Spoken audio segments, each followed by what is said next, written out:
Hujan mulai turun perlahan mengiringi langkah Wujin yang berjalan bersama anak laki-lakinya yang polos, Jiho. Mereka baru saja melewati tahun paling menyakitkan dalam hidup mereka, kepergian Suah, istri dan ibu tercinta.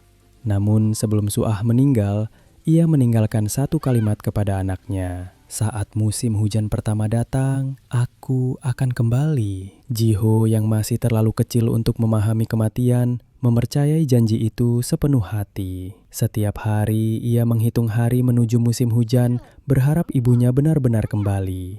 Dan ajaibnya, ketika musim hujan benar-benar datang, Suah muncul.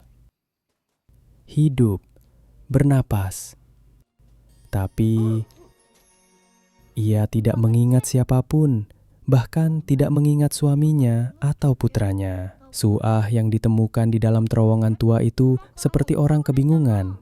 Tapi Wujin tetap membawanya pulang. Ia tahu, meski wanita ini tidak mengingatnya, ia adalah Suahnya. Hari-hari pun mereka lalui kembali seperti dulu. Wujin mengajari Suah memasak, mengantar Jiho ke sekolah, bahkan menghidupkan kembali kenangan-kenangan indah mereka. Perlahan, Suah mulai terbiasa, mulai merasa nyaman, dan mulai jatuh cinta lagi pada Wujin dan Jiho, walau ia tak tahu kenapa.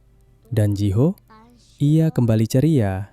Baginya, keajaiban benar-benar nyata. Ibunya pulang tepat saat musim hujan tiba.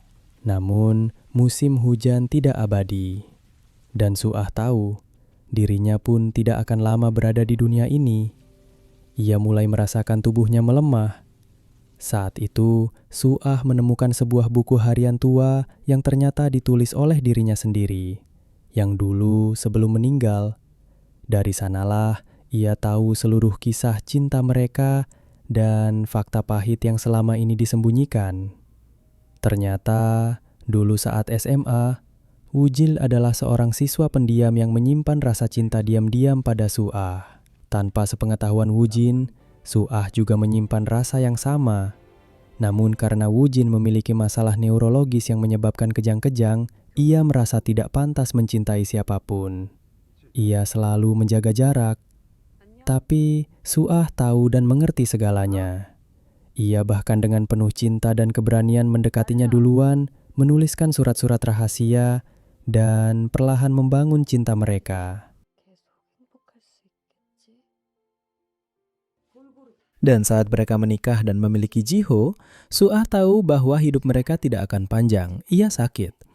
Tapi ia tidak menyesal karena cintanya pada Wujin dan Jiho lebih besar dari rasa takut akan kematian.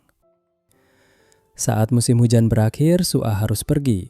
Ia pamit kepada Jiho dengan senyuman, meminta anaknya untuk tidak sedih. Ia berkata, "Aku akan tetap hidup di dalam kenanganmu."